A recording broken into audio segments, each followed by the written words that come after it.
अलंकापुरी पुण्य भूमि पवित्र धेनाद तो ज्ञान राजा सुपा तयाठविता महापुण्यरा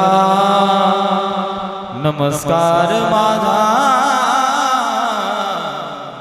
श्री गुरु ज्ञानेश्वर पुंडलिक वरदार विठ्ठल श्री ज्ञानदेव तुकाराम हरिनाथ भगवान की जय। सद्गुरु गजानन महाराज की जय। राम कृष्ण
सुंदर विधान उभे विठेवरे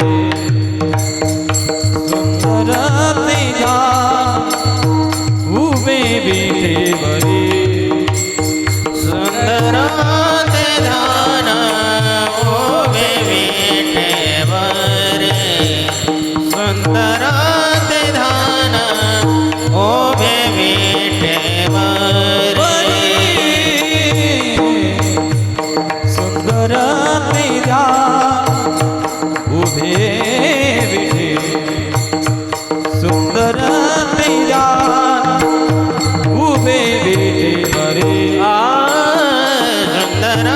विधान उभे विठेवरे सुंदर विधान उभे विठेवरे ओ करकटावरी ठेवोनिया करकटावरी ठेवोनिया करकटावरी ठेवोनिया करकटावरी ठेवोनिया करकटावरी ठेवोनिया करकटावरी ठेवोनिया तुळसी हार गळा कासे पिता तुळसी हार गळा कासे पिता तुळसी हार गळा कासे पीतांबर तुळसी हार गळा कासे पीतांबर आवडे निरंतर हे त्रिदान आवडे निरंतर हे त्रिदान आवडे निरंतर हे त्रिदान आवडे निरंतर हे त्रिदान आवडे निरंतर हे त्रिदान आवडे निरंतर हे त्रिदान आवडे निरंतर हे त्रिदान आवडे निरंतर हे त्रिदान आवडे निरंतर हे त्रिदान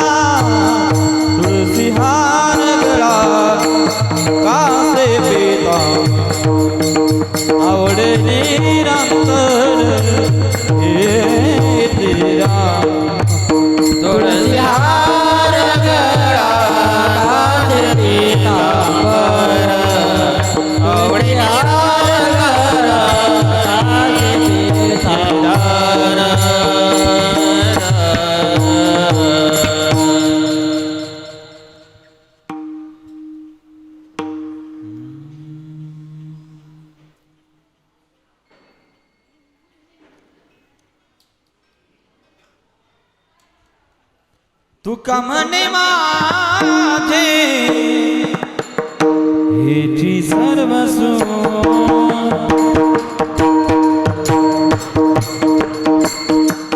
तुका म्हणे माझे हेची सर्वस्व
hello hello hello hello hello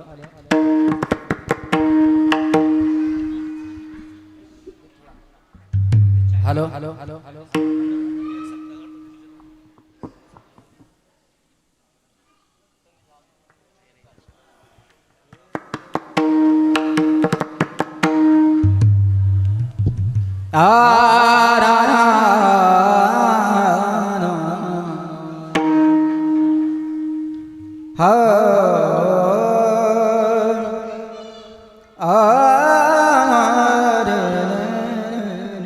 हल हल हल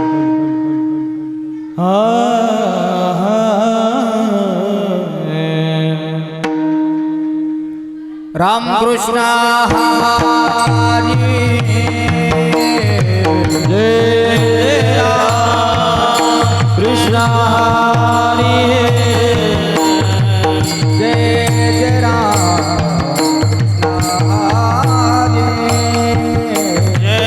जय राम कृष्ण जय जय राम कृष्ण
रूप पाहता लोचने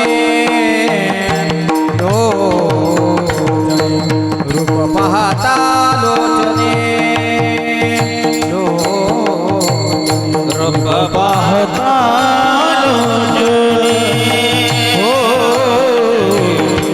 रूप पाहता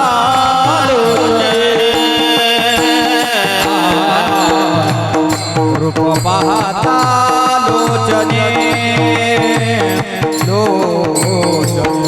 रूप पाहता लोचने रूप पाहता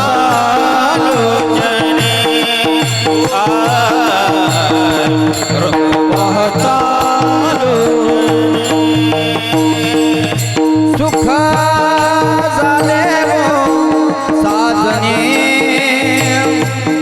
सुख झाले साजने साजने हा विठ्ठल बरवा बरवा हा विठ्ठल बरवा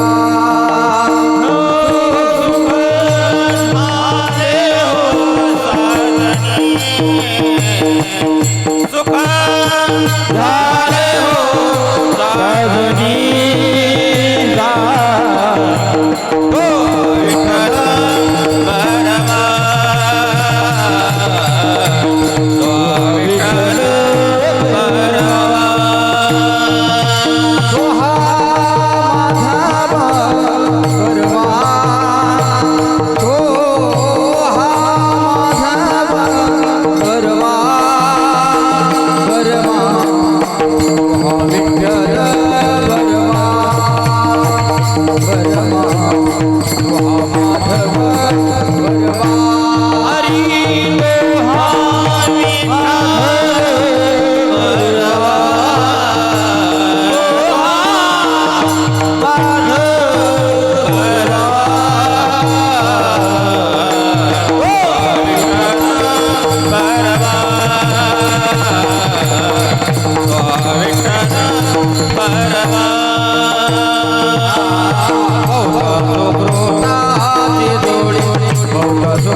सर्व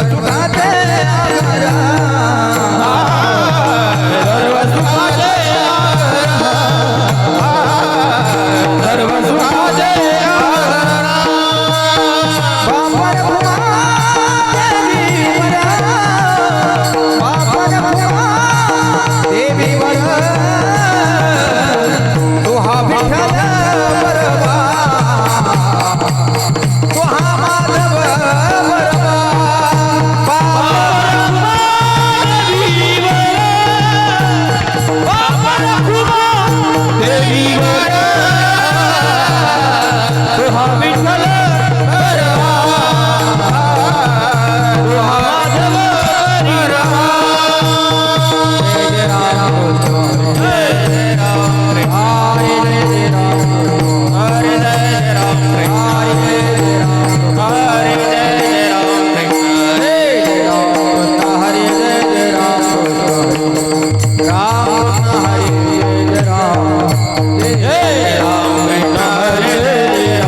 दरवाजे उघडा दरवाजे उघडा म्हटलं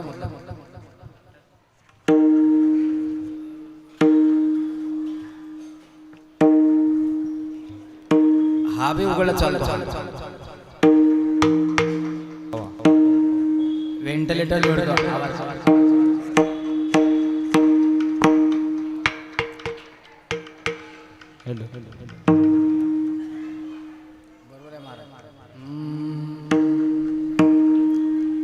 धर्माचे पालन करणे पाखंड करणे पाखंड खंडन करणे पाखंड धर्माचे पालन करणे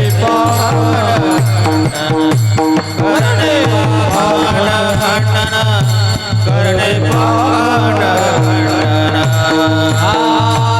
धर्माचे पालन करणे पाखंड करणे पाखंड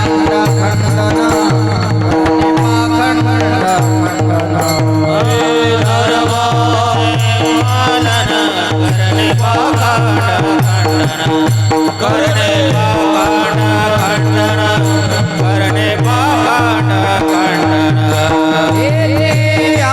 करणे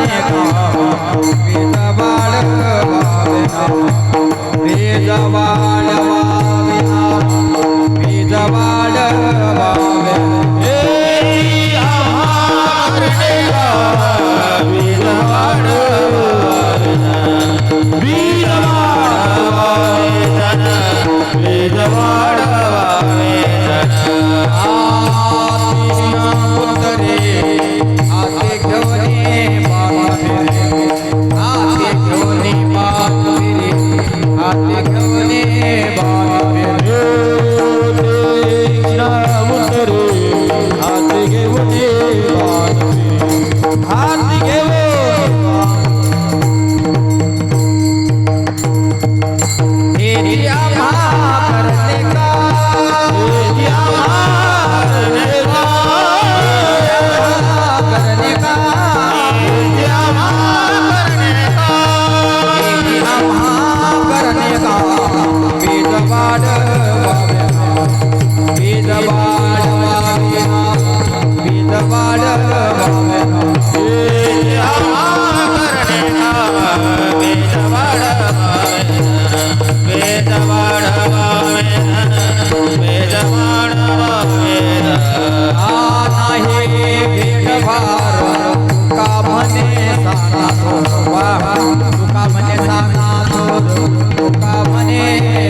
धर्माचे पालन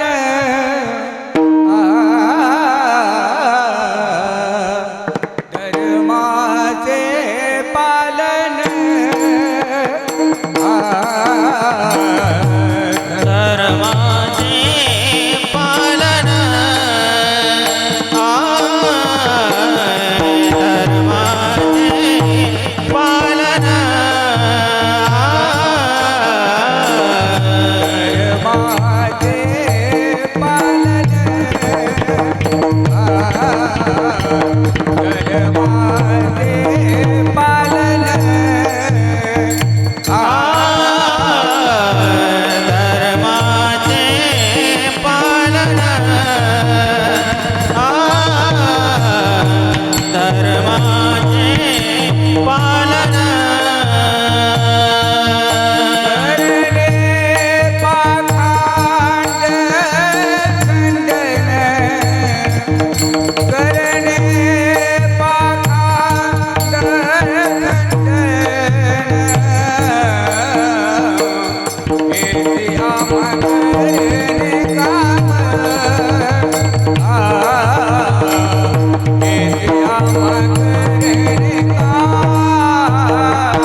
बीज वाढवावे नाम बीज बीज बीज वाढवावे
बीज वाढवावे नाम बीज वाढवावे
धर्माचे पालन करणे पाखंड खंडन हेची आम्हा करणे काम बीज वाढवावे नाम तीक्ष्ण उत्तरे हाती घेऊन बाण फिरे हेची आम्हा करणे काम बीज वाढवावे नाम नाही भिडभार तुका म्हणे साना थोर हेची आम्हा करणे काम बीज वाढवावे नाम विठ्ठल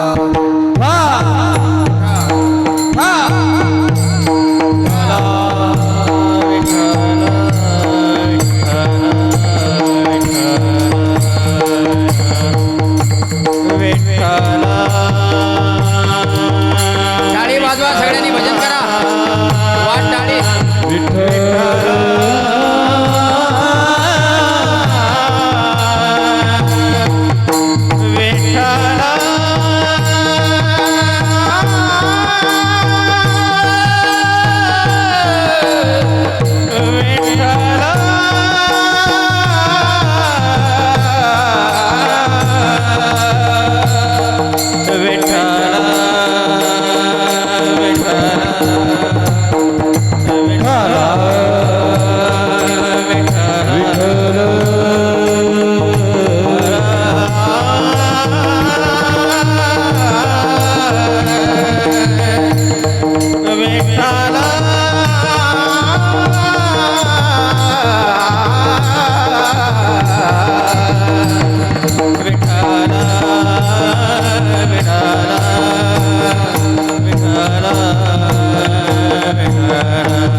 धर्माचे पालन करणे पाखंड खंडन हेचे आम्हा करणे काम बीज वाढवावे नाम महायोग पीठे तठे भीमरथम वरम पुंडरीकाय धातुं मुनीन्द्रेहि समागत्य तिष्ठन्तमानन्दकन्दम् परब्रह्मलिंगम भजे पांडुरंगम पांडुरंगा करू प्रथम नमन दुसरे चरण संतांच्या ज्यांच्या कृपादाने कथेचा विस्तारो बाबाजी सद्गुरुदास तुका जयांचे केलिया स्मरण होय सकळ विद्यांचे अधिकरण तेचे बंधू श्री चरणा श्री गुरूंचे ते नमस्कारो आता गजाननं ज्ञानमूर्तिं साक्षात् प्रेमस्वरूपिणं गौरीशङ्करदयामूर्तिं भास्करं वन्दे पुनः पुनः नमो सद्गुरो तुकया ज्ञानदीपा नमो सद्गुरु सच्चिदानंद रूपा नमो सद्गुरु भक्त कल्याण मूर्ती नमो सद्गुरु भास्करा पूर्ण कीर्ती हृदय शिवासन करुण्या माझ्या श्री गुरुराया गजानना योग योगेश्वर हाची एक जाणा सेगा विचारा ना गजानन सती रंभा जयाची माता से हो आकारा मना में पिता वसे हो श्री सोली गावी अवतार धरिला नमस्कार माझा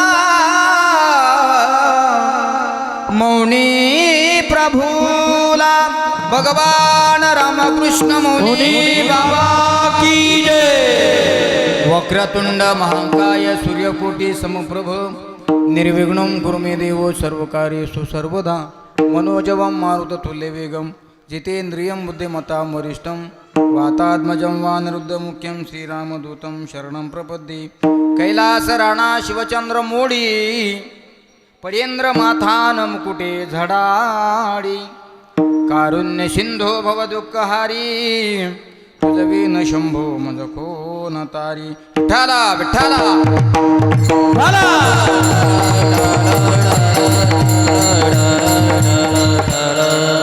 धर्माचे पालन करणे पाखंड खंडन हेची आम्हा करणे काम बीज वाढवावे नाम. उपस्थित प्रस्तुत प्राप्त प्रसंगी प्राप्तस्थळी निरूपणा करता निवडलेला अभंग वैराग्याचे मूर्तिमंत पुतळे संत श्रीमंत देहूचे सुप्रसिद्ध साधू जगद्गुरु श्री तुकोबाराय. धर्माचं पालन कशा पद्धतीने आपण केलं पाहिजे, साधुरूपी महात्मे या मृत्यूलोकामध्ये अवतार कार्य करत असताना ते धर्माचं रक्षण कशा पद्धतीनं करत असतात, खरं म्हणजे याचा विचार करणारा हा 4 चरणाचा अभंग आहे. सज्जनानो, गणपती बापाच्या पावन पवित्र दरबारामध्ये आपण सगळे लोक एकत्रित आलो, त्याचं फार मोठं कारण आहे. आजचा जो कीर्तन पुष्प समर्पण करण्याच्या निमित्ताने योग घडून आला, याचं सुद्धा फार मोठं कारण आहे. आज ज्या निमित्ताने हा एकदिवसीय कीर्तन महोत्सव आपण या ठिकाणी सादर करत आहे, आपल्या सर्वांचे असलेले अत्यंत प्रिय भगवत भक्त भगवत सेवेमध्ये, संप्रदायाच्या सेवेमध्ये, वारकऱ्यांच्या सेवेमध्ये, वैष्णवांच्या सेवेमध्ये सातत्याने आणि सदैव तत्पर असणारे आदरणीय आमचे ज्येष्ठ, आमच्या मोठ्या भावाप्रमाणे आदरणीय नंदूभाऊ कळसकर यांचा आज सेवानिवृत्तीच्या कार्यक्रमाने हा कीर्तन समारंभ या ठिकाणी आहे. 30 वर्ष त्यांनी एसटी महामंडळमध्ये राहून जनतेची सेवाच या ठिकाणी केलेली आहे. कीर्तनाला सेवेला प्रारंभ करण्या अगोदर अल्पसा पर्याय असा, देशसेवा करण्याकरता, समाजसेवा करण्याकरता, धर्मसेवा करण्याकरता, संप्रदायाची सेवा करण्याकरता बोटाच्या कांडावर मोजता येतील अशी ही लोक ईश्वराने सर्वसामान्य माणसाच्या सेवेकरता पाठवलेली असतात. निमित्त असतंय फक्त या माणसाच्या हातातून समाजाची सेवा घडावी, लोकसेवा व्हावी, ईश्वर सेवा व्हावी, याकरता तर ही लोक या कष्टतरी कलियुगामध्ये, या मृत्यूलोकामध्ये अवतार कार्य करत असतात, अर्थातच जन्माला येत असतात. देवाचं अवतार कार्य कशा करताय असं जर तुम्ही मला विचारत असाल तर देवाचं कार्य धर्मरक्षण करण्याकरता आहे. संताचं कार्य कशा करताय असं जर तुम्ही मला विचारत असाल तर संताचं कार्य वाढावया सुख भक्तिभाव धर्म कुडाचारी नाम विठोबाचे, अर्थात उद्धराया जन जड जीवा, जडजीवांचा उद्धार करण्याकरता, अज्ञानी माणसाला ज्ञानी मार्गाने सन्मार्गाने लावण्याकरता संतांचं अवतार कार्य या ठिकाणी झालेलं असतं बघा. आणि सर्वसामान्य माणसाचं सुद्धा अवतार कार्यच आहे, त्याचा सुद्धा जन्म आहे. कोण्या ना कोण्या निमित्ताने त्या मानवाकडून या समाजाची सेवा घडावी याकरता बोटाच्या कांडावर मोजण्यासारखी माणसं जन्माला आलेली असतात. म्हणून गेल्या 30 वर्षांपासून वाहतूक नियंत्रक म्हणून रापम अर्थात राज्य परिवहन मंडळ एसटी महामंडळमध्ये गेल्या 30 वर्षापासून आमचे आदरणीय नंदूभाऊ पुंडलिक भाऊ कळसकर हे आज खऱ्या अर्थानं त्या सेवेतून निवृत्त झाले. बघा, सेवा करत असताना ती समर्पण भावनेने जर तुम्ही सेवा करत असाल तर तुमचा शेवट हा आजच्या कीर्तनाच्या माध्यमातून गोड झाल्याशिवाय राहत नाही, ही सेवेची ताकद आहे. म्हणून सेवा करत असताना कशी केली पाहिजे याचा विचार खऱ्या अर्थानं या ठिकाणी श्री संत तुकाराम महाराज या 4 अभंगाच्या 4 कडव्याच्या माध्यमातून या ठिकाणी मांडतायत. विठाला विठाला विठाला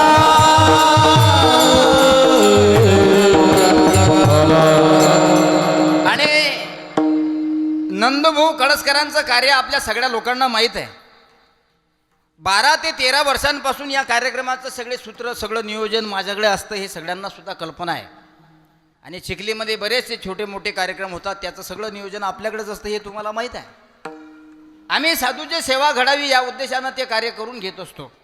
आणि देव आमच्याकडून, संत आमच्याकडून त्या शक्तीने, त्या एनर्जीने करून घेत असतात. बघा, अंधेरा महादेव संस्थानचे कार्यक्रम या गणपती मंगल कार्यालयात हे काही माझं पहिलं कीर्तन नाही. अनेक कीर्तनं झाले, या सगळ्या लोकांना माहीत आहे. आणि सगळे चिखलीकर ग्रामस्थ आपण या ठिकाणी एकत्रित येतो, पण त्यांच्या प्रेमापोटी या ठिकाणी येण्याचं हे सौभाग्य आम्हाला मिळतं. बघा तुम्ही, आजचा दिवस हा सगळ्यांच्यासाठी एक ऐतिहासिक दिवस आहे. हा दिवस उद्या तुमच्या जीवनात येणार नाही, तुमच्यासुद्धा मावल्यांनो, तुम्हाला सुद्धा सांगतो बरं. आणि आमच्यासाठी सुद्धा अत्यंत महत्त्वाचं आहे.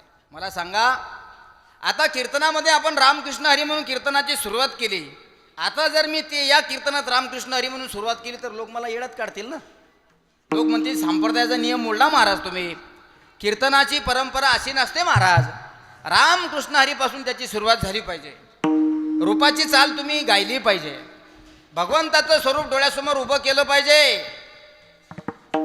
आणि नंतर महाराजांनी कीर्तनाचा अभंग गाऊन, गायक वादक लोकांनी ती चाल गाऊन नंतर कीर्तनाची सुरुवात महाराजांनी केली पाहिजे. ही कीर्तनाची परंपरा आहे.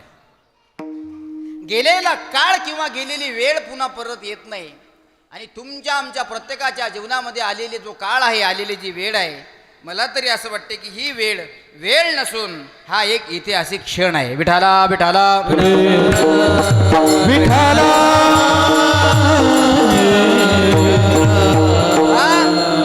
म्हणून आदरणीय नंदुभाऊ कळसकर यांनी एसटी महामंडळमध्ये गेल्या 30 वर्ष आपले अत्यंत समर्पण भावनेने सेवा समर्पण केले. आणि आज ते त्या सेवेतून या ठिकाणी मुक्त झाले. बघा ना तुम्ही, बरेचसे लोक पाहायला भेटतात. बऱ्याच ठिकाणी सेवानिवृत्तीच्या निमित्ताने आमच्यासारख्याचे कीर्तन ठेवल्या जातात.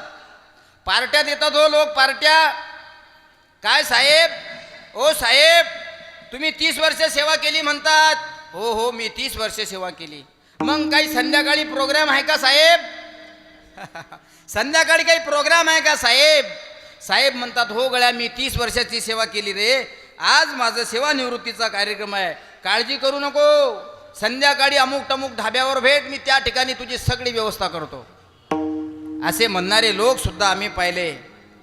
पण गेल्या 12 महिन्यापासून मला कल्पना दिली या कार्यक्रमाची आदरणीय नंदुभाऊनी की महाराज, आपल्याला आपली सेवानिवृत्तीचा कार्यक्रम होईल, समारोपाचा कार्यक्रम होईल, आपण काय ठेवलं पाहिजे? मी म्हटलं, नंदभाऊ तुम्ही म्हणसाल तसं होईल. ते म्हणले, आपण कीर्तनच ठेवलं पाहिजे, ही त्यांची ताकद आहे. हा, कीर्तन ठेवलं पाहिजे. साहेब तुम्ही 30 वर्ष देशसेवा केली साहेब, तुम्ही 30 वर्ष धर्मसेवा केली साहेब, त्यानिमित्तानं एखाद्या धाब्यावर सुद्धा नेता आलं असतं. पण नाही, या सेवेच्या निमित्तानं कुठंतरी परमार्थ घडायला पाहिजे. त्या सेवेचा कुठंतरी सिंहाचा वाटा या सेवेमध्ये असला पाहिजे.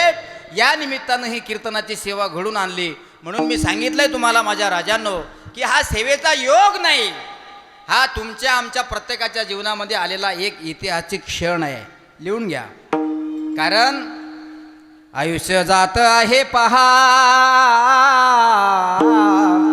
काळ जपतसे महा, स्वहिताचा घोर वहा, ध्यानी रहा श्रीहरीच्या. काय म्हणतात संत नामदेव महाराज?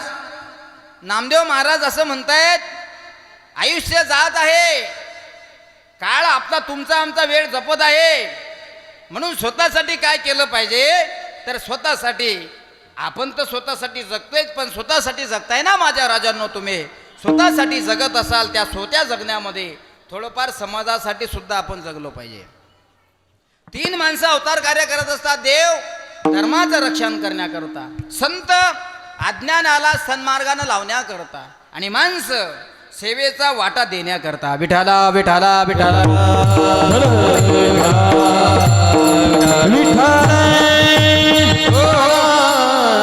देव कशा करता अवतार कार्य करतो? देव धर्माचं रक्षण करण्याकरता अवतार कार्य करतोय. विचारलंय अर्जुनाने भगवंताला, भगवंता या एवढ्या मोठ्या अभयारण्यामध्ये कुरुक्षेत्रामध्ये मला तू भगवद्गीता सांगतोय, पण हे नेमकं आहे तरी काय? त्यावेळेस भगवंतांनी अर्जुनाला दिलेलं उत्तर फार सुंदर आहे. भगवंत म्हणले, हे संजया, हे पार्था, हे अर्जुना. अर्जुनाला अनेक नाव आहेत की तू या भ्रमामध्ये राहू नकोस. अर्जुन ज्यावेळेस कुरुक्षेत्रावर युद्ध करण्याकरता जातो आणि कुरुक्षेत्रावर युद्ध करण्याकरता गेल्यानंतर भगवंताचा आणि भक्ताचा त्या ठिकाणी चाललेला हा संवाद आहे. श्रीमद भगवद्गीता कुरुक्षेत्रावर भगवंतांनी अर्जुनाला सांगितली. ते काही नुसतं गप्पा नव्हत्या. त्या गप्पेच्या माध्यमातून, त्या भगवद्गीतेच्या माध्यमातून श्रीमद भगवद्गीतेचे 700 श्लोक भगवंतांनी अर्जुनाला सांगितले. किती श्लोक आहेत गीतेचे? किती? ध्यानात पाहिजे, आपल्याला माहीत पाहिजे, आपल्याला त्या गोष्टीची कल्पना असली पाहिजे.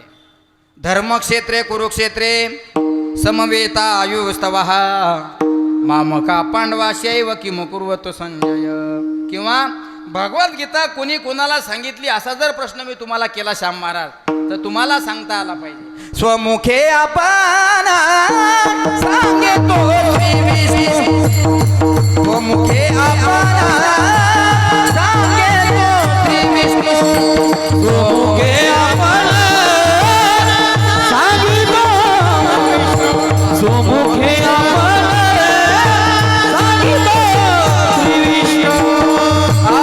स्वमुखे आपण सांगतो श्री विष्णू. श्री गीता हा प्रश्न अर्जुनेसी. स्वमुखे आपण सांगितो श्री विष्णू. श्री गीता हा प्रश्न अर्जुनेसी. स्वमुखे आपण सांगितो श्री विष्णू. स्वमुखे आपण सांगितो सांगितो.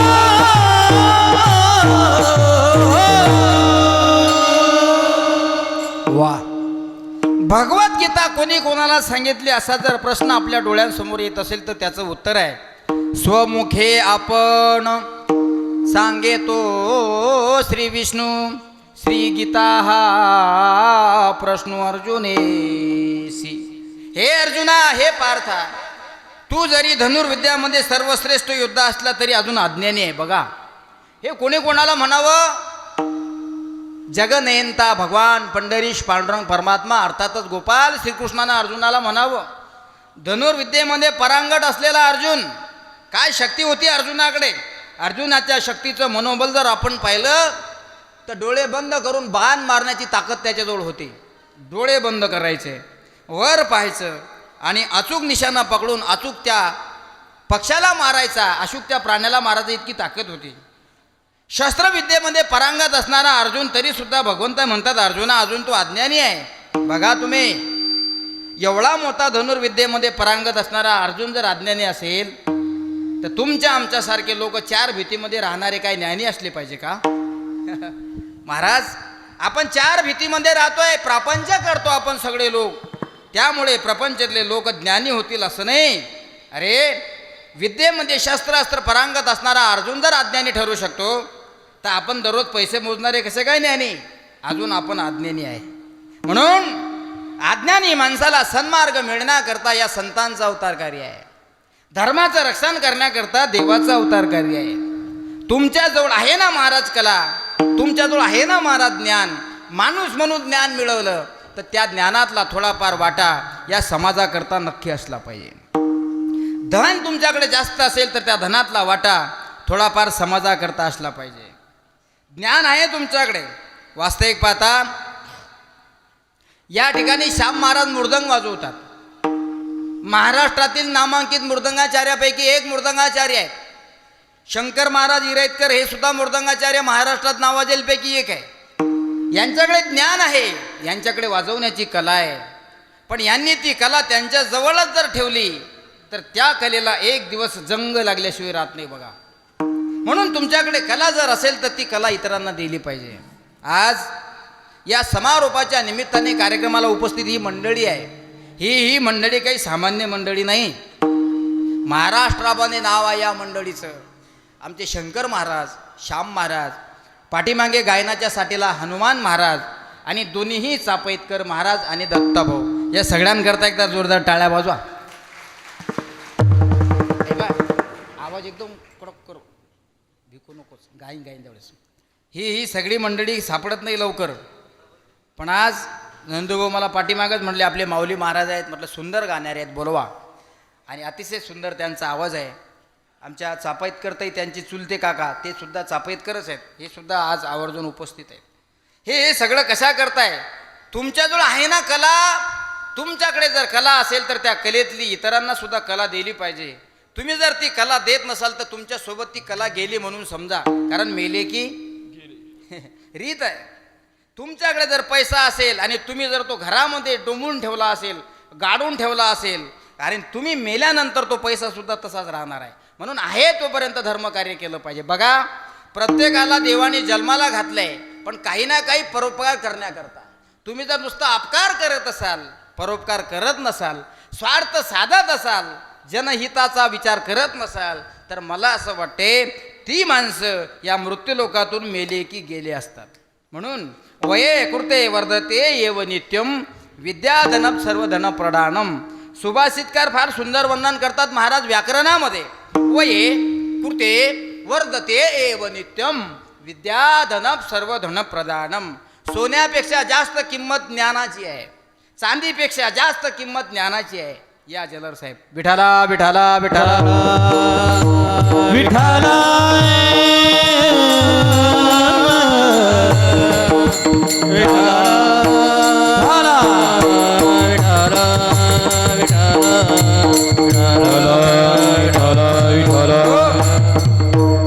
सोन्यापेक्षा जास्त किंमत ज्ञानाची आहे, चांदीपेक्षा जास्त किंमत ज्ञानाची आहे. आणि खरं सांगू, पैशापेक्षा सुद्धा जास्त किंमत ज्ञानाची आहे, पैशापेक्षा जास्त सुद्धा कलेची आहे. कला. धनु महाराजांनी या ठिकाणी साऊंड सिस्टीम लावली, शिवशक्ती डिजिटल साऊंड सिस्टीम. आपल्या महाराष्ट्रामध्ये नावाजलेल्या साऊंड सिस्टीमपैकी प्रख्यात साऊंड सिस्टीम म्हणजे Shivshakti digital sound system. Dhananjay जगदाळेजवळ ही साऊंड सिस्टीम आहे.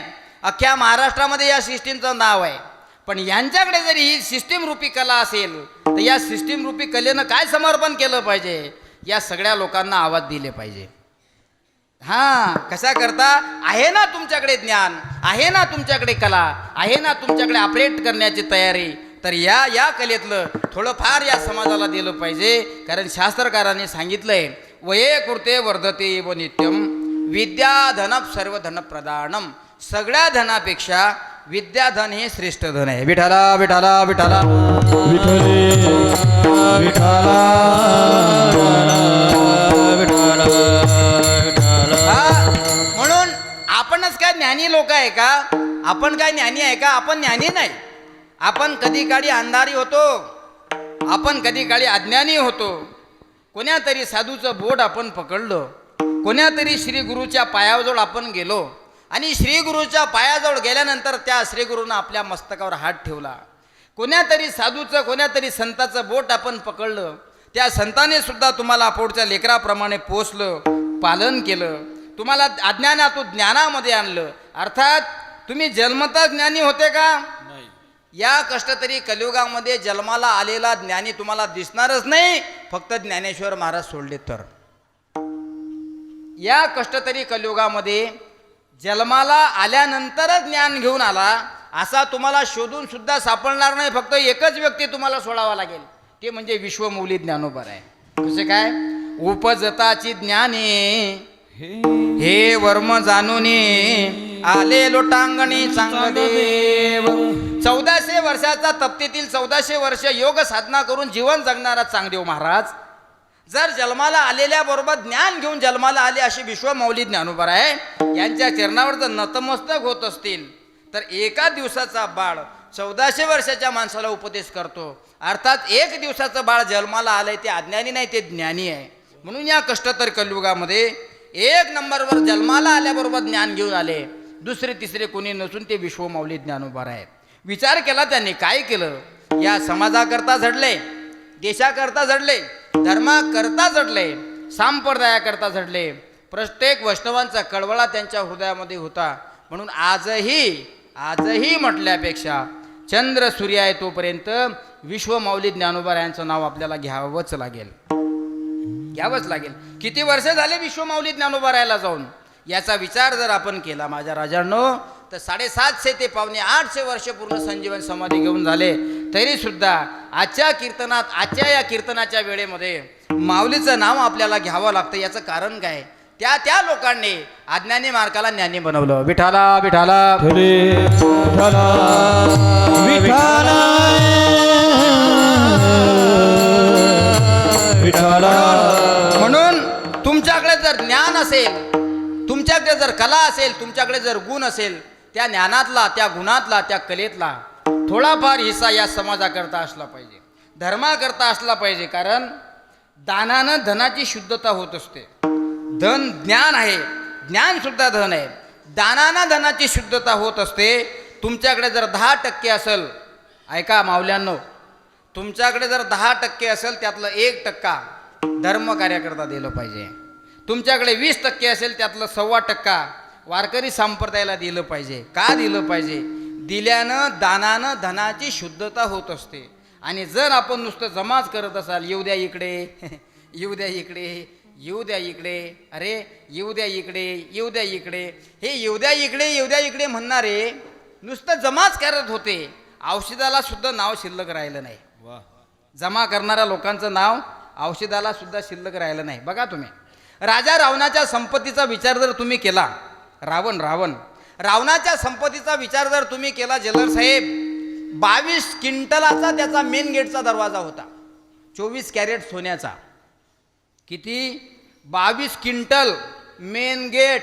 लोखंडाचं नाही, पितळचं नाही, टपरा टुपराचा तर विषयच नाही, तांब्याचं नाही, पीवर 24 कॅरेट सोन्याचा दरवाजा.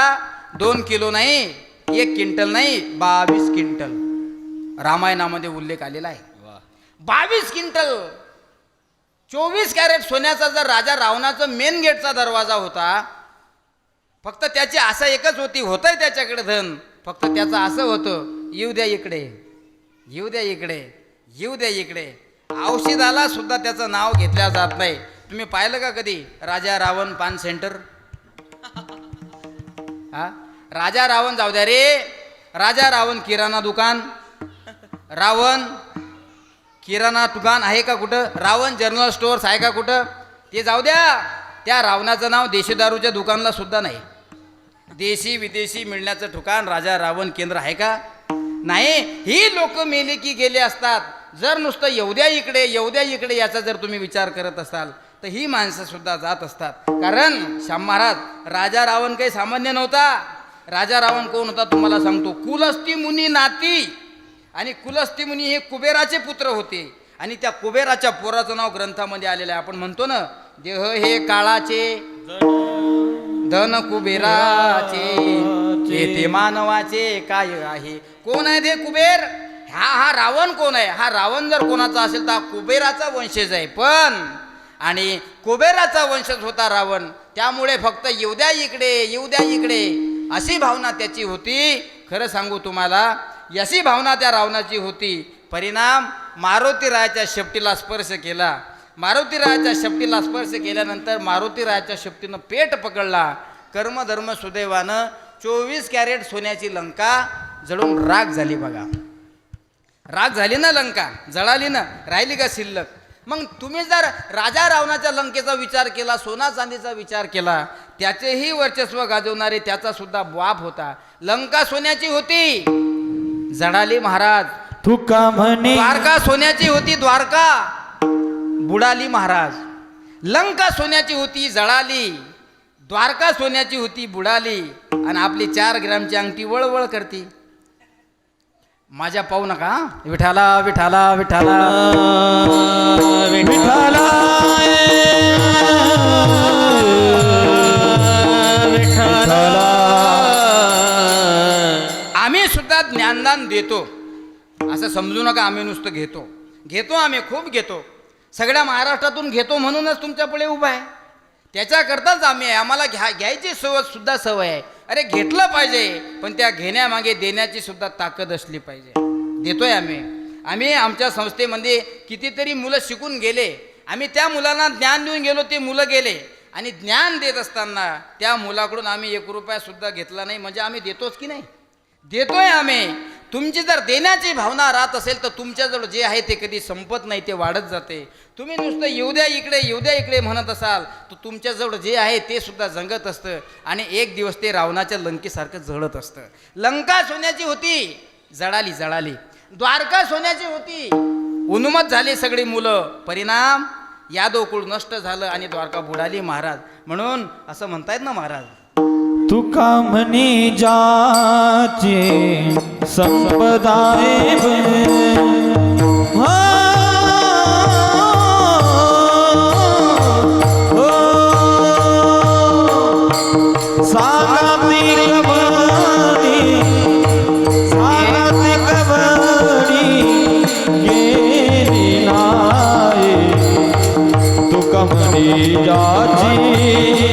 संपदाय सांगाते कवडी गेली वा वा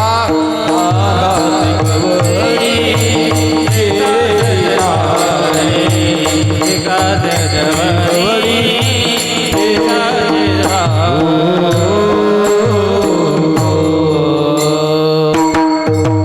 हो. काय प्रमाण दिलंय हनुमान महाराजांनी. तुका म्हणे ज्याची संपदा केवडी, पण पहा ते कवडी नेली नाही. कवडी कवडी समजते का? कवडी. ओ आजी, हो इकडे पहा. कवडी समजते का? कवडी कवडी कवडी सुद्धा नेली नाही. तुकाराम महाराजांनी संपत्तीचं वर्णन केलं. साहेब मंडळी लक्षात ठेवा, जगद्गुरु श्रीमंत तुकाराम महाराजांनी राजा रावणाच्या संपत्तीचं वर्णन केलं. कोटी घरे ज्याची काशानी तांब्याची, करोड घर, करोड कोटी घरे काशा आणि तांब्याची, शुद्ध कांचनाची सप्तकोटी, आणि शुद्ध 24 कॅरेट सोन्याची 7 कोटी घरं होती. वा, आता हे जर तुम्हाला पटत नसेल तर तुम्हाला श्रीलंकेत जाऊन पाहावं लागेल. पण ती जळाली, तुमच्या हातात फक्त राखच येईल. तुम्हीच्या सारखा जर असला असता, म्हटलं असतं काय रावण काका, ओ रावण काका, तुमच्या जागी जर मी असलो असतो तर चिखली सोन्याची बांधली असती. देण्याचा विषय राहिला. पण उन्मत झालेले राजा रावण, आतुर झालेले राजा रावण त्या संपत्तीपोटी भस्म झाले. परिणाम देण्याची वृत्ती कुठंतरी तुमची शिल्लक असली पाहिजे. म्हणून जो देत असतो ना माझ्या राजांनो, ईश्वर त्याला काहीच कमी पडू देत नाही. ही देवाची ताकद आहे बघा. म्हणून दिलं पाहिजे. सर्वसामान्य माणसं सुद्धा समाजाला काहीतरी देत असतात. संत तर देतच असतात. अज्ञानी मार्गानं लावणं हे त्यांचं काम आहे. संताला विचारलं तुम्ही काय देता, संत म्हणले आम्ही सगळं काही देतो, कारण आम्ही पैशानं जरी श्रीमंत नसलो तरी आम्ही मनानं मात्र फार श्रीमंत आहे. संत हे पैशानं कधी श्रीमंत नसतात. संत हे मनानं श्रीमंत असतात. आणि मनातून निर्माण झालेला भाव हा समाजाच्या समोर ते मांडत असतात. हे समाजाकरता जन्माला आलेले असतात. हे समाजाकरता अवतार कार्य करत असतात. आता तुम्ही म्हणाल महाराज देवाचं काहीतरी सांगा. देवाचं सुद्धा मी तुम्हाला सांगणार आहे. ज्या ज्या वेळेस तुमच्यावर संकट येईल ना माझ्या राजांनो, ज्या ज्या वेळेस धर्मावर संकट येईल ना माझ्या राजांनो, त्या त्यावेळेस देव अवतार कार्य करत असतो. हे देवाचं महत्व आहे. विठाला विठाला विठाला विठाल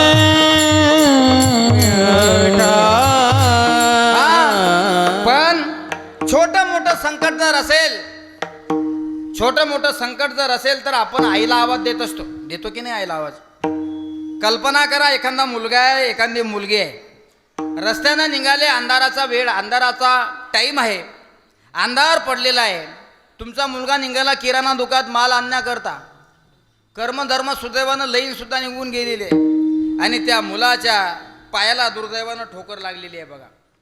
पायाला ठोकर लागली, खाली पाहिलं त्यानं, एकदम छोटी ठोकर असल्यामुळे त्याच्या तोंडातून लगेच आवाज आला आईव. काय आवाज आला? ठोकर लागल्याबरोबर तोंडातून आवाज आला आईव. कर्मधर्म सुदैवानं तोच मुलगा मोटरसायकलनं निघाला आणि एका चालत्या ट्रकला त्याची मोटरसायकल धडकली. आता इथं तो आईव म्हणत नाही, इथं तो म्हणतो बाप रे. अर्थात छोटं संकट जर असेल तर माणसाला आई आठवत असते आणि मोठं संकट जर माणसावर येत असेल तर माणसाला बाप आठवत असतो बघा. बाप हा मोठ्या संकटात आठवतो. छोटा काटा जर तुम्हाला डॉक्टर जर सीव देत असतील, इंजेक्शन देत असतील, तुम्ही म्हणता आईव आईव आईव असं म्हणताच की नाही? आईचं नाव घेता. पण तुमचं ऑपरेशन जर करायचं असेल तर तुम्हाला बापच आठवतो बघा. याचं कारण असं आहे, ज्या वेळेस मोठं संकट येतं त्यावेळेस त्या संकटात निवारण करण्याकरता आपला बाप येत असतो. ऐका,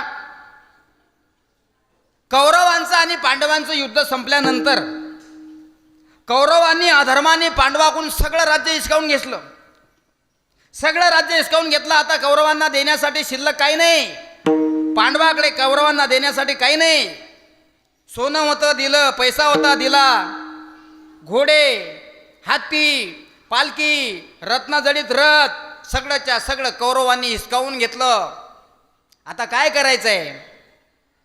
शकुनी मामा होते कौरवांच्या वंशवाडीकून.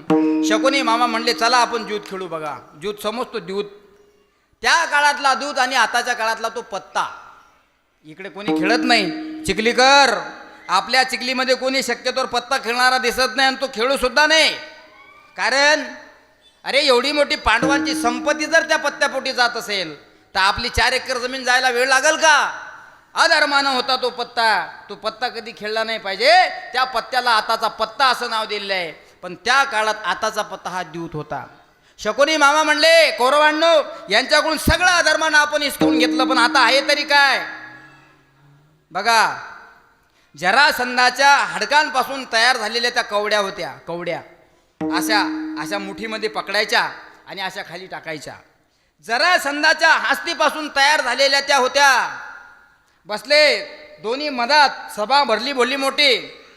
पांडवांच्या वंशवाळीमध्ये महाराज एका बाजूला कौरव, एका बाजूला पांडव बसले. भीम, धर्मराज, नकुल, सहदेव, युधिष्ठिर ही 5ही पांडव बसलेली आहेत आणि कौरव यांच्या तोंडाकडे पाहून फक्त हा हा हा हा हसतायत.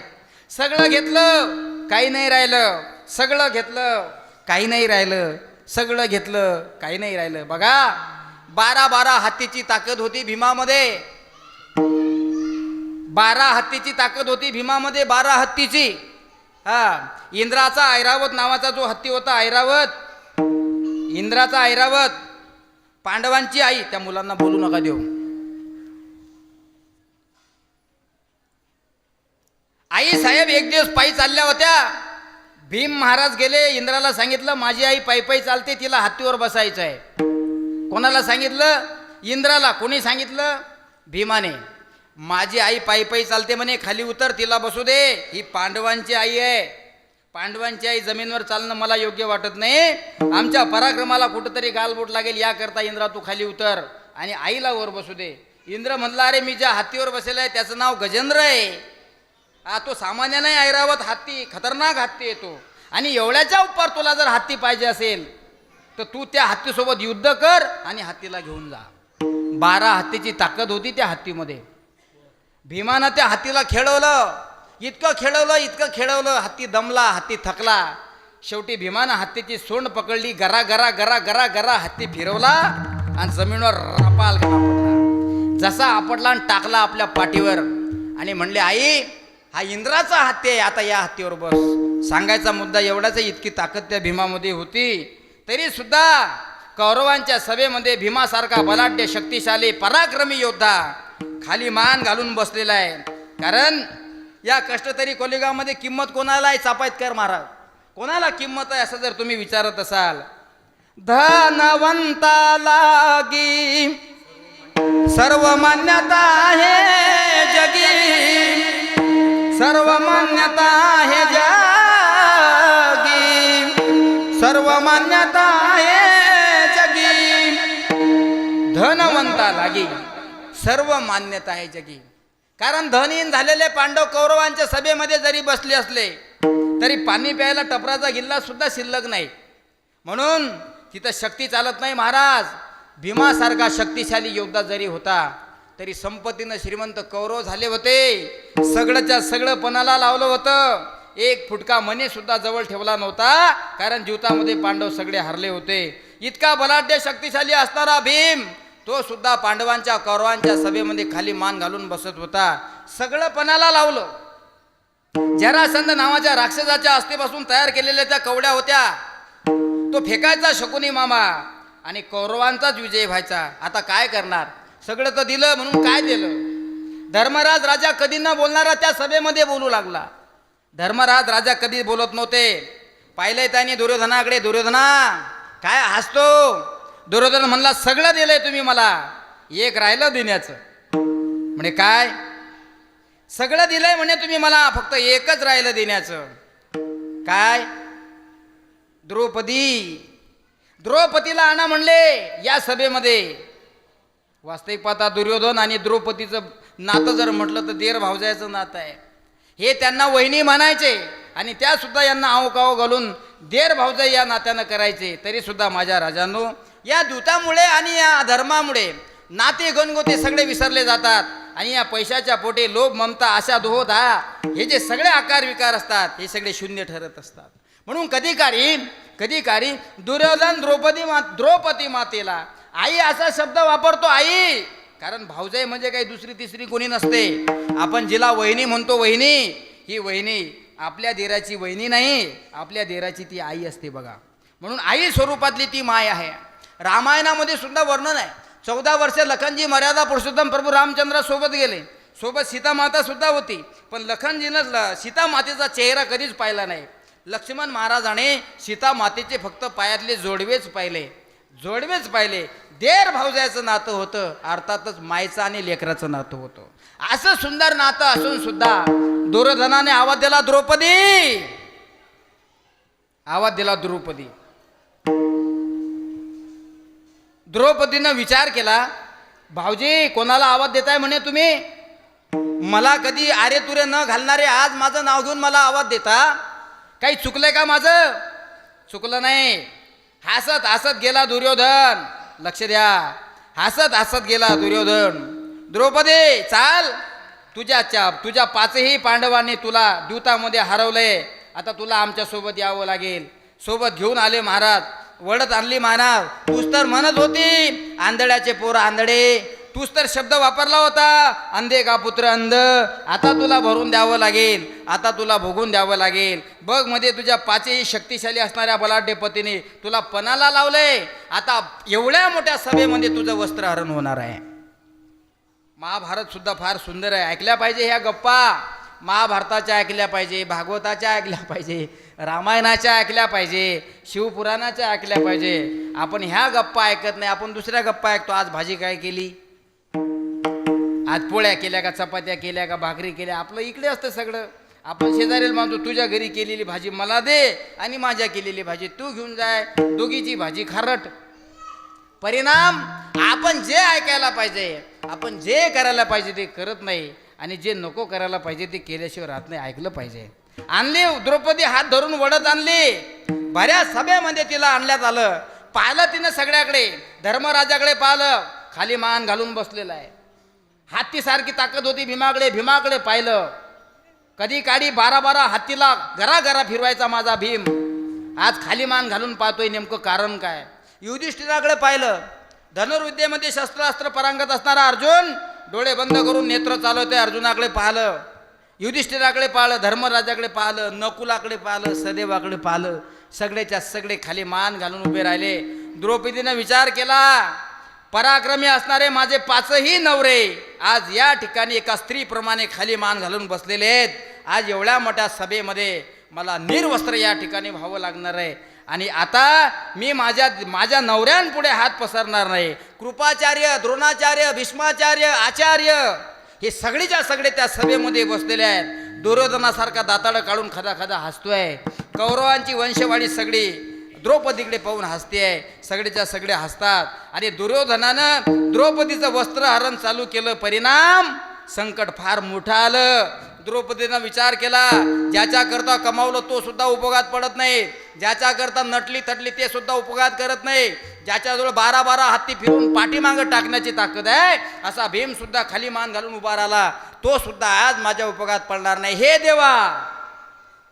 देवाचा धावा माझ्या द्रौपदीनं त्या ठिकाणी केला. परिणाम देवाचा धावा केला. देवा बरी सभा द्रौपदी छाई, भरी सभा द्रौपदी छाई, हरी सभा द्रौपदी छाई, हरी सभा द्रौपदी छाई, भरी सभा द्रौपदी छाई, भरी सभा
भामो द्रौपदी छाई राखो लाज हमारी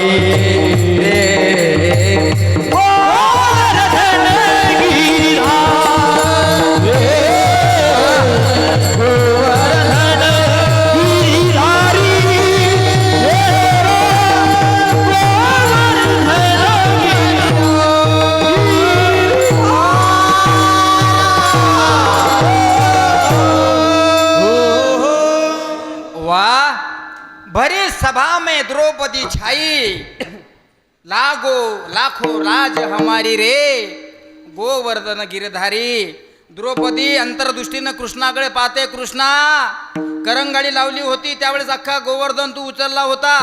हे लोक निमित्त मात्र होते. लोक म्हणत होते आम्ही पर्वत उचललाय म्हणून पर्वत उचलला गेला. देवा त्या काळात तू त्या पर्वताचा हात काढला होता रे. त्यावेळेस तो अख्खा गोवर्धन खाली आला होता. त्यावेळेस मला कळालंय की संकटामध्ये निवारण करण्यासाठी तू आहेस देवा. आज एवढे मोठे पराक्रमी 5 पांडव असून सुद्धा स्त्रीप्रमाणे खाली मान घालून बसलेत. एकही माझा पती कामाचा नाही. शेवटी तुझ्याशिवाय देवा संकट किती मोठं होतं आजी. एवढं मोठं संकट होतं. तिथं माय नाही आठवली द्रौपदीला, तिथं बाप आठवला द्रौपदीला. छोटं जर संकट असेल तर माय आठवत असते आणि मोठं संकट असेल तर बाप आठवतोच महाराज. कारण बाप हा बाप असतो. जोपर्यंत बाप आहे तोपर्यंत तुमची आन बान आणि शान आहे. एकदा का तुमच्या आयुष्यातून बाप नावाचा विषय संपला की तुम्ही जगातले कष्टकरी जरी असले तरी सांगू तुम्हाला आई वडील आहेत तोपर्यंत श्रीमंत आहे आपण. तुम्हाला काय वाटतं आम्ही पैशानं श्रीमंत असलो म्हणून श्रीमंत आहे का? पैशानं श्रीमंत आहे म्हणून आम्ही श्रीमंत आहे असं ज्याला वाटत असेल मी तर असं म्हणेल की तो सगळ्यात गरीब तू एकटाच आहे. अरे सगळ्यात मोठी संपत्ती म्हणजे आई आणि वडील आहेत. आज तुझ्याकडे जी संपत्ती आहे ही संपत्ती कमावली कोणामुळे? त्यांनी तुला जन्म दिला म्हणून ही संपत्ती कमावण्याची ताकद तुला मिळाली. म्हणून जगातली सगळ्यात मोठी संपत्ती आई आणि बाप आहे. म्हणून त्या बापाची जर आपण कुठं आठवण काढत असेल तर मोठ्या संकटाच्या वेळेस आपण काढत असतो. बघा ना, एखादा गरीब मुलगा असेल, कुळाच्या घरातून श्रीमंतीच्या घरामध्ये राहण्यासाठी जात असेल, रोडच्या कडेला हायवेच्या कडेला मोठा बंगला बांधला असेल, पण तो विचार करतो माझं नातेवाईक आले, माझं गणगोत आलं, माझा परिवार आला, माझी पत्नी आली, माझी आई सुद्धा आली, पण या घराचं उद्घाटन करण्याकरता कुठंतरी माझा बाप पाहिजे होता. काय मत आहे तुमचं याच्यावर?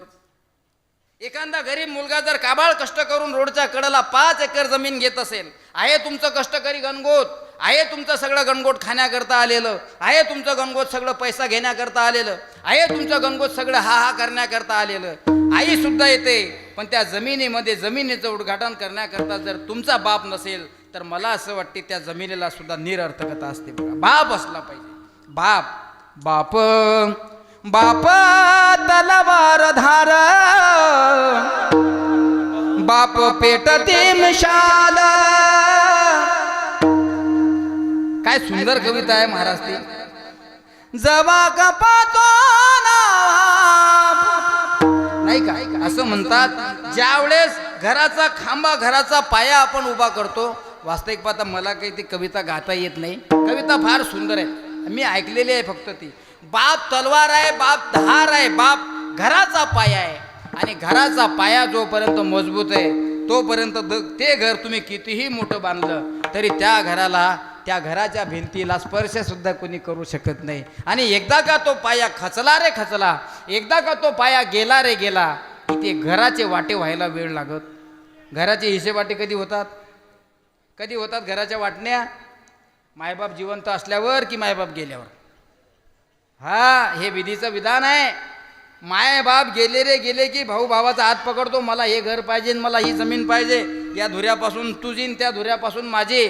म्हणून कष्ट तरी कलियुगामध्ये बाप असणं तितकंच महत्वाचं आहे. म्हणून छोटं संकट जर असेल तर माया आठवत असते आणि मोठं संकट आल्यानंतर बाप आठवत असतो.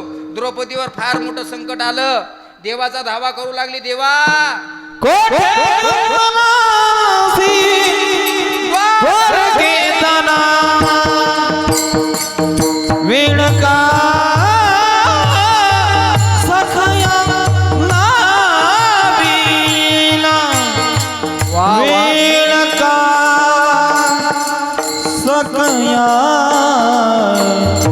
लावी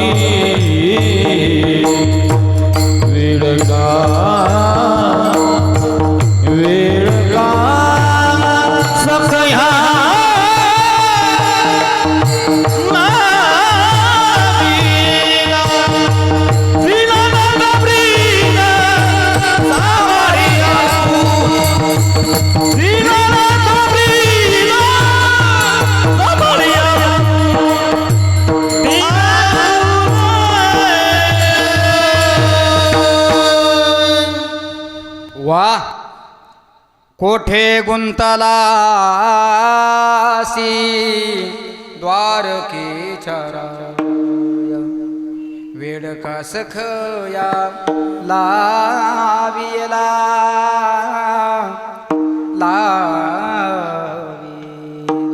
कोठे गुंतलासी द्वारकेच्या राया वेड का सकळा लावियाला. कृष्णा टाइम करू नको कृष्णा. तू जर वेळ काढत असेल तर बऱ्या सभामध्ये बऱ्या सभेमध्ये मला ही लोक निर्वस्त्र केल्याशिवाय राहणार नाही. अरे माझी जर लाज जात असेल देवा तर तुझी सुद्धा लाज शिल्लक राहणार नाही. म्हणून गरुडाला सांगितलंय कृष्णाने गरुडा पण गरुडाचा सुद्धा वेग कमी पडला. त्या गरुडाला सुद्धा पाठीमागं टाकलं देवानं. आले देवसभेमध्ये आले. वेळ नव्हता माझ्या देवाकडे सुद्धा. सांगितलंय माझ्या द्रौपदीवर फार मोठं संकट आलं होतं. कधी काळी माझी सुद्धा वेळ आली होती. माझ्या बोटातून ज्यावेळेस रक्त निघत होतं त्यावेळेस चिंदी म्हणून माझ्या द्रौपदीसारख्या बहिणीनं साडी फाडून मला त्या चिंदीचं रक्त थांबवलं होतं. बघा तुम्ही, देण्याची भावना जर तुमची असेल ना तर देव तुम्हाला मरेपर्यंत पुरवतो. देवाला थोडी जखम झाली होती. देवाला जखम झाली. देवानं द्रौपदीला दाखवली. आपल्यासारखी जर एखादी असली असती तिनं म्हटलं असतं थांब मी एखादं फडकं घेऊन येते. घेतलं असतं नवऱ्याचं बनेलच टाकलं असतं फाडून बांधा.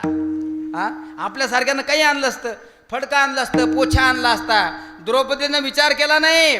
तिनं पाहिलं नाही माझी 25,000ची साडी आहे का माझी 50,000ची आहे का माझी 1,00,000 रुपयाची आहे का 15,000ची. विचार केला नाही. देवाच्या हातातून रक्त निघल्याबरोबर पाहिलंय त्या द्रौपदीनं विचार केला नाही. आपला पदर पकडला आणि त्या पदराचा एक भाग कापून भगवंताच्या हाताला बांधला. साडीची चिंदी देवाच्या पोटाला बांधली. त्यामुळे बऱ्याच संकटामध्ये देवाला द्रौपदीला साडी पुरवावी लागली. आहे ना तुमच्याकडे. तुम्ही जर देत नसाल तर देव सुद्धा काही तुम्हाला देणार. हे तर पटते ना तुम्हाला. हे पटून घ्यावंच लागेल. परिणाम साडी दिली नाही देवानं. आपण कधी कधी चुकीचं ऐकतो. देव म्हणतात देवाने साडी पुरवली. अरे साडी पुरवली नाही. वस्त्र हरणे वस्त्र कैसी झाली माऊली. देवच साडी झाला. विठाला विठाला विठाला विठाला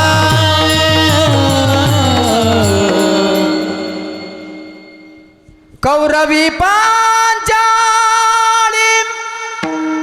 सभे माझी आणिली. कौरवी पांचाळी सभे माझी आणिली. वस्त्र हरणे वस्त्र कैशी झाली माऊली. देवाने साडी पुरवली नाही. देवच साडी झाला. साडी है की नारी है, नारी है की साडी है. हे तर तुम्हाला पटत असेल ना माझ्या राजानो. कशामुळे झालंय वो हे. छोटं संकट जर असेल तर माय आठवते आणि मोठं संकट जर असेल तर बाप आठवतो. चाला अध्यात्माकडे. भक्ताचं आणि देवाचं सुद्धा तसंच आहे. भक्तावर जर छोटं संकट येत असेल तर संत निवारण करत असतात आणि भक्तावर मोठं संकट येत असेल तर देव निवारण करत असतोय. विचारलं तुकोबाला देवाचा अवतार कार्य कशा करताय. त्यावेळेस तुकाराम महाराजांनी एका वाक्यात उत्तर दिलं. अभंगाच्या पहिल्या चरणात. धर्माचे पालन हो धर्माचे पालन धर्माचे पालन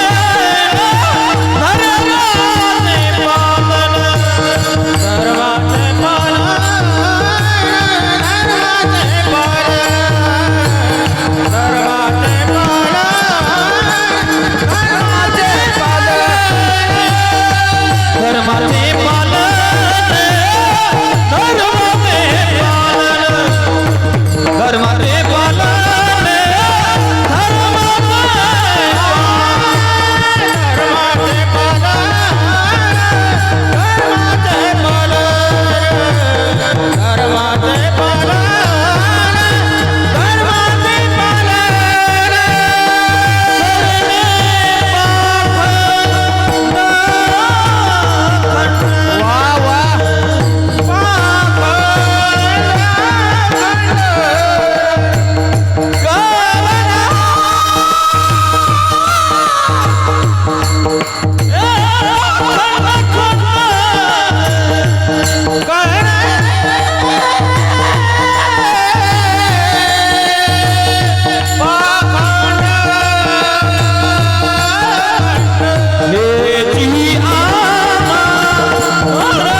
आणि तुकोबाला ज्यावेळेस विचारलं त्यावेळेस तुकोबाने सुद्धा सांगितलं, अरे आमचं अवतार कार्य सुद्धा याच्याच करता झालेलं आहे.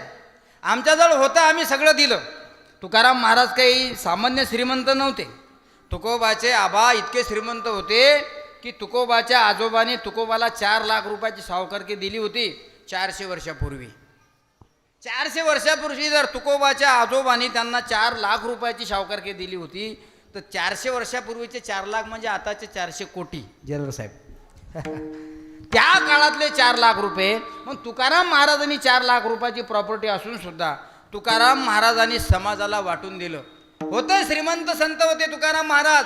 जगद्गुरु श्रीमंत तुकाराम महाराज होते आहेत. आणि तुकाराम महाराजांकडे जी संपत्ती जी प्रॉपर्टी होती ती वाटून दिली. मग गायला जाईन आपण गात असतो, दुष्काळे आटेला द्रव्याने लामाण स्त्री एक अन्न करता मे. दुष्काळ पडला. तुकाराम महाराजांनी पाहिलं माझ्या डोळ्यासमोर लोक मरत आहेत. खाण्यासाठी अन्न नाही, पिण्यासाठी पाणी नाही, राहण्यासाठी घर नाही, शरीर झाकण्यासाठी वस्त्र नाही. आपण काहीतरी केलं पाहिजे. आठवलंय तुकोबाला माझ्या आजोबांनी मला 4 लाख रुपयाची सावकारकी सोपवली. म्हणून तुकोबाचा व्यवसाय होता. तुकोबाच्या घरी ज्या लेटर वया जमा करून ठेवल्या होत्या त्या पाहिल्या. ज्याची त्याची सावकारकी ज्याला त्याला परत करून दिली. होती नव्हती सगळी संपत्ती तुकाराम महाराजांनी वाटून दिली. इतकी वाटून दिली धनु महाराज, इतकी वाटून दिली की तुकाराम महाराजांची पत्नी अन्न करता मेली. इतकी वाटून दिली गेली. आवली नावाची जिजाबाई नावाची तुकाराम महाराजांच्या तोंडाकडे पाहून म्हणत होती, तुकोबा तुम्ही काय त्या काळ्या विठ्ठलाचं स्मरण सातत्याने करता, कधी कधी घराकडे लक्ष दिलं पाहिजे बुवा. ओ बुवा, घराकडे कधी काळी लक्ष दिलं पाहिजे. तुम्ही सातत्याने त्या काळ्या विठ्ठलाचं स्मरण करता. त्यावेळेस तुकोबा म्हणायचे, आवले अगं तुझं सहकार्य आहे, तुझा सपोर्ट आहे म्हणून तर मी विठ्ठलाची भक्ती करतो ना. बघा आपण असं म्हणतो. एकाने मला विचारलं, म्हणे काय तुकोबाची पत्नी तर तुकोबाच्या त्या देवाला शिव्या देत होती. अरे ती शिव्या देत होती पण त्या मनातून शिव्या नव्हत्या, त्या हृदयातून शिव्या नव्हत्या, त्या वरवरच्या शिव्या होत्या. कधी काळी तुकोबाच्या सोबत जिजाबाई सुद्धा तितक्याच ताकदीनं भक्ती करायची. म्हणून तर आज तुकोबाच्या सोबत त्यांच्या पत्नीचं सुद्धा नाव घेतलं जातं. म्हणून तुकाराम महाराजांकडे खूप संपत्ती होती राजांनो. पण दुष्काळ पडला. स्त्री एक अन्न करता मरण पावले. इतका दुष्काळ होता. त्या काळात तुकाराम महाराजांनी दान द्रव्य धन संपत्ती दौलत वाटून दिली माझ्या राजांनो. आणि वाटून दिली म्हणून आज त्या तुकाराम महाराजांचं नाव आपल्याला घ्यावं लागतं. बघा तुम्ही जर देत असाल तर तुम्हाला लोक मरू देत नाहीत. विठाला विठाला विठाला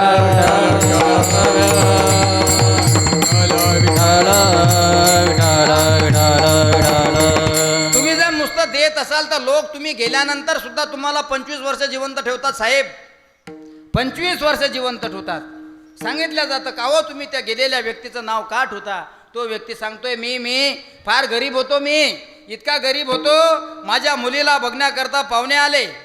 दोघांची पसंती झाली. नवरदेवकाच्या मंडळीनं मुलीच्या लग्नाची तारीख सुद्धा काढली. मी मुलीचा बाप आहे, मला सुद्धा मुलीचा विवाह संस्कार सोहळा करायचा आहे. पण काय सांगू मालक तुम्हाला, काय सांगू साहेब तुम्हाला, माझ्या मुलीचं लग्नाचं तारीख काढलेली आहे पण लग्न करण्याकरता पैसे नाहीत हो माझ्याकडे. ते साहेब म्हणतात काळजी करू नको. अरे तुझी मुलगी काय आणि माझी मुलगी काय, काळजी करू नको. लग्नाची तारीख पकडली ना नवरदेवकडच्या मंडळीनं, त्या दिवशी लग्न होईन. हे 50,000 रुपये मी तुला देईन. गरीबाच्या मुलीचं लग्न होत असेल आणि साहेब जर त्या गरीबाच्या मुलीच्या लग्नाकरता 50,000 रुपये देत असतील तर मला असं वाटते त्या मुलीचा बाप तसं मरणार नाही आणि तुमचं नाव घेतल्याशिवाय तो मरणार नाही. आणि मेल्यानंतर सुद्धा तुमचं नाव शेवटपर्यंत जिवंत ठेवेल. त्या घरातले लोक तुमचं नाव सातत्याने काढत जातील. माझ्या मुलीचं लग्न सोहळा करायचा होता, पैसे नव्हते, पण साहेबांनी 50,000 रुपये दिले म्हणून माझ्या मुलीचा विवाह सोहळा पार पडला. खरं सांगू तुम्हाला, साहेब जरी मरण पावले तरी 50 वर्ष साहेब या परिवारात त्या फॅमिलीमध्ये जिवंत राहतात. ही देणाराची ताकद आहे. म्हणून ही लोक समाजाकरता झटत असतात ना, ही लोक निघून गेल्यानंतर या लोकांना जिवंत ठेवत असतात. म्हणून देण्याचा भाव असला पाहिजे. आज ज्या निमित्ताने आपण सगळे लोक एकत्रित आलो, बघा ना तुम्ही, आदरणीय आमचे नंदूभाऊ कळसकर यांच्या जीवनामध्ये वडिलांची सेवा घडली, यांच्या जीवनामध्ये आईची सेवा घडली. जुन्या घरामध्ये राहत होते, तिथं आईची सेवा सातत्याने करायचे. आईच्या पुण्यस्मरणाच्या वेळेस सुद्धा माझंच कीर्तन होतं, ऐका नाही. घरामध्ये अमोलला मुलगा झाला त्यावेळेसही माझंच कीर्तन होतं, वास्तुशांती त्यावेळेसही माझंच कीर्तन होतं. म्हणजे मी दत्तकच महाराज आहे कळसकर परिवाराचा, आहे का नाही? दत्तकच महाराज आहे असं म्हटलं तरी हरकत नाही. पण ते आमचे पाहुणे बी आहेत आणि परिवारासारखं आहे. आणि आपलं देण्या घेण्याचं काही असं आडी अडून नसतं, अजिबात नसतं. कारण त्यांचा कार्यक्रम म्हणजे हा माझा कार्यक्रम असतो आणि त्यांचा कार्यक्रम करूनच आम्ही हा कार्यक्रम या ठिकाणी करत असतो. म्हणून अतिशय प्रेमळ स्वभावाचं व्यक्तिमत्व आहे. 30 वर्ष एस टी महामंडळमध्ये सेवा समर्पण केली. एक सारथ्यपणाचं एक कंडक्टर स्वरूपाची सेवा त्या ठिकाणी समर्पण केली आणि आज त्या सेवेतून ते सेवानिवृत्त झाले. त्या सेवानिवृत्तीच्या कामानं निमित्ताने आज हा कीर्तनाचा योग सोहळा या ठिकाणी घडून आला. माझं सुद्धा असंच आहे माझ्या राजांनो. आज 30 वर्ष त्यांनी एस टी महामंडळची सेवा या ठिकाणी केली. अनेक प्रवाशांना व्यवस्थित सुखरूप आपल्या ठिकाणावर पोचवलं.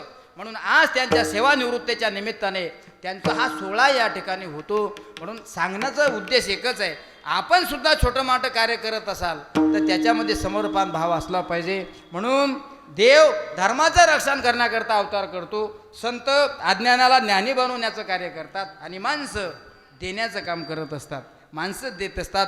म्हणून आपण काही का होईना सेवाभाव समर्पण करणं हा सुद्धा एक देण्याचा घटक आहे, हा सुद्धा एक देण्याचा भाग आहे. म्हणून श्री तुकाराम महाराजांचा हा 4 चरणाचा अभंग आहे. बघा, या अभंगावर आपण कितीही बोललो तरी याचा भाव संपत नाही. पण मला माहीत आहे भाजीसुद्धा तयार झालेली आहे, कारण भाजीचा सुगंध इथपर्यंत आलेला आहे. पोळ्यासुद्धा लाटून तयार झालेल्या आहे. नैवेद्याचं ताटसुद्धा काढून त्या ठिकाणी तयार झालेलं आहे. आरतीचं ताटसुद्धा या ठिकाणी आलेलं आहे. आणि आता असं म्हणतात, खांदी भार पोटी भूक काय केळा याची सुख. सांगावं तर खूप असं वाटतंय, डोक्यामध्ये भरपूर काही आहे सांगण्यासारखं. पण आता या ठिकाणी बाहेरगावून आलेले पाहुणे मंडळी म्हणतील, महाराज तुम्हाला कीर्तन करण्यासाठी वेळ दिला म्हणून तुम्ही बसले उदळ उपनत. म्हणून आता आपण सगळ्यांनीच या ठिकाणी समय सुचकता बाळगून आपण या ठिकाणी कीर्तना सेवेकडे म्हणजे आटपलं पाहिजे. विठोबा रखुमाये जय जय विठोबा रखुमाये, जय जय विठोबा रखुमाये, जय विठोबा रखुमाये, विठोबा रखुमाये, विठोबा रखुमाये, विठोबा रखुमाये. म्हणून आपल्याकडे जेण्याची योग्यता आहे, जेण्याची ताकद आहे तोपर्यंत देत चला. आणि माणसं आहे म्हणून आपल्याला ह्या गोष्टी ऐकायला भेटतात, माणसं आहे म्हणूनच आपण ह्या गोष्टी ऐकल्या पाहिजे. पण माणसाला माणसं आहे तोपर्यंत ऐकायला येत नाही, तोपर्यंत कळत नाही. गेल्यानंतर माणसाला कळतंय. त्याच्यावर कबीर महाराज फार सुंदर सांगतात. कबीर महाराज म्हणतात, होश आता है बसर को उम्र ढल जाने के बाद, वक्त की कीमत समझता वक्त के जाने के बाद, वक्त की कीमत समझता वक्त के जाने के बाद. ज्ञानेश्वरा माऊली ज्ञानराज, जय जय ज्ञानेश्वर माऊली ज्ञानराज माऊली, जय जय ज्ञानेश्वर माऊली, जय जय ज्ञानेश्वर माऊली माऊली ज्ञानेश्वर, ज्ञानेश्वर ज्ञानेश्वर ज्ञानेश्वर ज्ञानेश्वर माऊली ज्ञानराज ज्ञानेश्वर माऊली, जय जय ज्ञानेश्वर माऊली ज्ञानराज माऊली.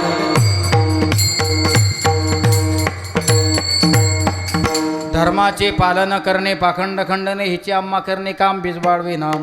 तीक्ष्ण उतरे हाती घेऊन भान पिरे नाही बीड बार तुका म्हणे साना थोर. आदरणीय नंदभाऊ कळसकर यांच्या सेवापूर्ती या समारंभाच्या निमित्तानं हा कीर्तनाचा योग या ठिकाणी घडून आला. महाराष्ट्रातील या सेवेमध्ये सहकार्य करण्याकरता सर्व दिग्गज मंडळी आहे. Shivshakti digital sound system Shilodi, Shankar Maharaj Hiretkar, Shyam Maharaj Ghalat, Hanuman Maharaj काळे, दोन्ही चापेतकर माऊली, आमचे दत्ताभाऊ, ही सगळी मंडळी नंदूभाऊच्या प्रेमापोटी या ठिकाणी आली. आणि मला असं वाटते त्यांचा एस टीमध्ये काम करणारा बराचसा मित्रपरिवारसुद्धा या ठिकाणी आलेला आहे. मी आमचे आदरणीय आमचे मित्र संतोष जोगदंडे साहेब यांनासुद्धा कॉल केला होता. ते आमचे मित्रच आहेत. जोगदंडे साहेब आगार प्रमुख सहायुक्त, त्यांना फोन केला. ते म्हणले येतो महाराज मी वेळात वेळ काढून. पण मला असं वाटते अजून काही आले नाहीत, येतील. कारण गोदरीला सुद्धा कार्यक्रम होतात, त्यांचं नियोजन असतं आणि त्यांच्या घरचा कार्यक्रम जरी असला तरी ते मला निमंत्रण या ठिकाणी करत असतात. ही सगळी महामंडळामध्ये काम करणारा सर्व मित्रपरिवार हा सुद्धा या ठिकाणी नंदूभाऊला निरोप देण्याकरता उपस्थित आहे आणि कीर्तन श्रवण करण्याकरता या ठिकाणी उपस्थित आहे. सेवानिवृत्तीच्या निमित्ताने हे कीर्तन पुष्प माझ्यासारख्या सर्वसामान्य माणसाला मिळालं आहे. खरं सांगू गणपती बाबाच्या पावनपवित्र दरबारामध्ये हे माझं अहोभाग्य आहे. म्हणून बोलण्याच्या आवेशामध्ये संकल्पित वेळेमध्ये झालेली कीर्तन पुष्प सेवा गणपती बाप्पाच्या पावनपवित्र दरबारात गणपती बाप्पाच्या चरणी समर्पित करतो. सद्गुरू गजानन महाराज परमहंस रामकृष्ण मौनी बाबा अंधेरा महादेव या सर्वांच्या चरणावर समर्पण करतो. झालेली सेवा याच ठिकाणी थांबवतो. माझी विनंती आहे फक्त सगळ्यांना ज्यांना ज्यांना हात असतील त्यांनी हात असे मस्त वर करा आणि मोठ्या प्रेमाने सगळ्यांनी एकदा भजन करा. हरे रामा हरे रामा